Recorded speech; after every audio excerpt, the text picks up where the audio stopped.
Hello, everybody. It's Monday, and I'm back with my lives. I've gotten a lot of messages just recently from people who are thankfully stepping into their spell work and trying things out. But they're concerned about people around them, and they're trying to do spells to help people around them. And almost in every case, it's to help somebody whose energies are not in alignment with what the spellcaster feels would be the best for them. Their spells are falling flat, and they want to know why. They must not have found the right spell to change that person. Everybody is on their own path. Everybody has their own karmic debts they're carrying. Everybody has their own healing, their own shadow work that they need to do. Magic works because we learn to put ourselves in alignment with the universe's energy that's meant for us. We open ourselves up to what the universe has to offer us. And I just did the tarot reading for this week. Whoa, ho, ho, ho. There's a lot of things opening up. Thank you, Ananda Rose J. Yes, the person has to want it. Only then will they change. And if you're constantly advising the person and telling them what they should want or how they should feel and expressing your emotions to them, they're going to say they want it. They will. That doesn't mean they really want it. To do the work, to align themselves with something that you feel is better for them. You know, it's challenging enough as a witch to change ourselves and to put ourselves in alignment with the best that the universe has to offer us. And to be successful in magic, it's not about just finding the right spell, buying lots of crystals, having all the right herbs and candles and goodies. We do shadow work. We learn what the blocks are that we're having, what's not genuinely part of our spirit, what has been put upon us, and what is a trauma response that we need to heal. We need to get out of our own way, which is one of the cards in the reading today, getting out of our own way. Okay? Very tough work. But when we do that work in an honest way, and it's a journey, and we start to get ourselves in alignment, we start to get our groove, and we see that our magic, the intentions that we set, begin to manifest in amazing ways, and we see synchronicities occur. And there becomes a real joy to that work as we journey ahead. So that's challenging enough. And hopefully when we do that, and people around us see it, if they truly want what we have, and they truly want their life to change, or to change parts of their circumstances, they'll say, how did you do that? Teach me, show me. But until that happens, we cannot change them, even if it's for their best. You can do things for people, such as create charm bags, talismans, and amulets, that carries those energies. And over time, that will help that person's energy come into alignment if they choose to let it, if their healing gets done.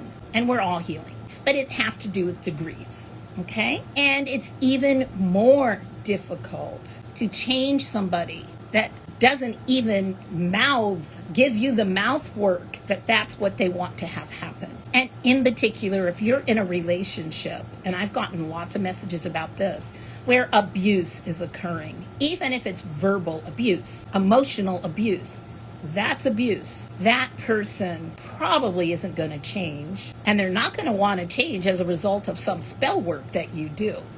Now, you can defend yourself and you can protect yourself. That's not necessarily going to change them, but it will change you. You get the hell out. You can do binding spells. You can do a mirror spell. I love mirror spells. Those are a defense spell.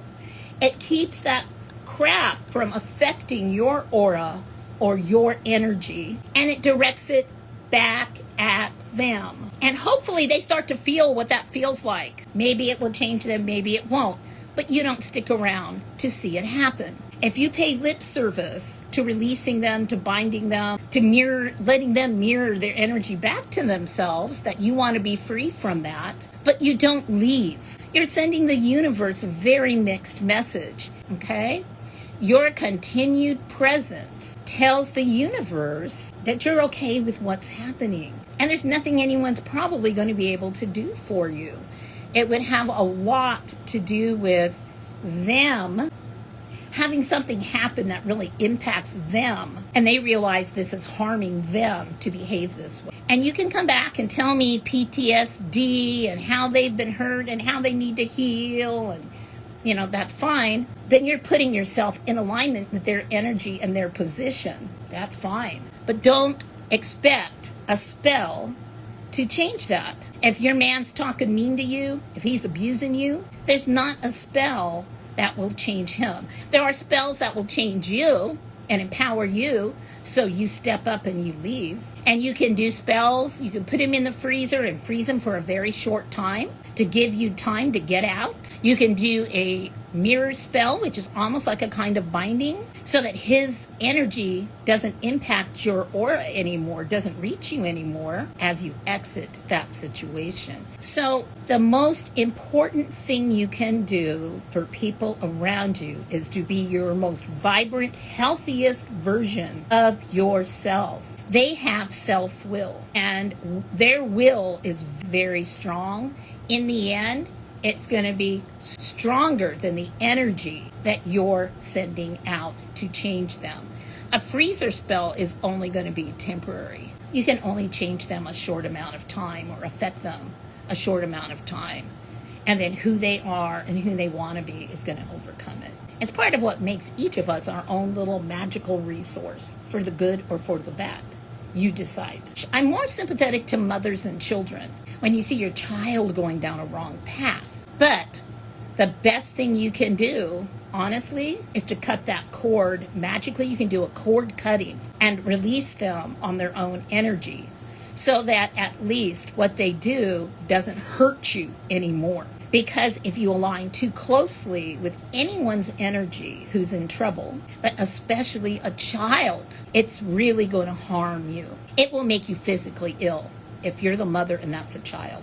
And I've seen it happen. So that's why I don't usually like to work with mothers who are trying to change their children. The best thing you can do is to be strong and to live your life in a very authentic way. But each person has their own path. Because so many people seem to, because of that Cancer moon, the impact of that Cancer moon roused up so many feelings people had and concerns people have for those around them, those they love, those they're in relationships with. So you have to let people also be who they are.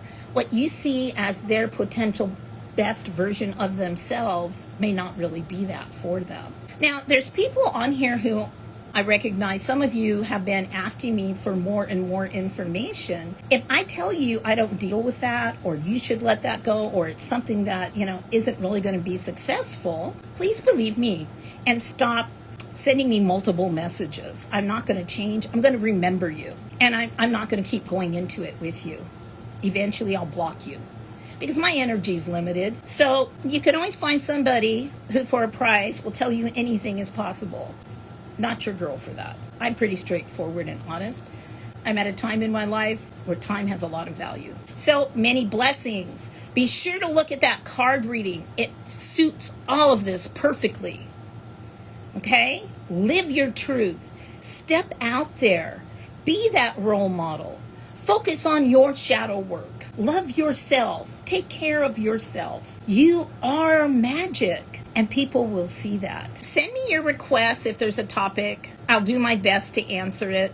I have only my perspective to share for the most part. So take it for what it's worth. I'm giving you my best knowledge, my best advice. Many blessings. Have a wonderful rest of your night. I'll be back with you tomorrow.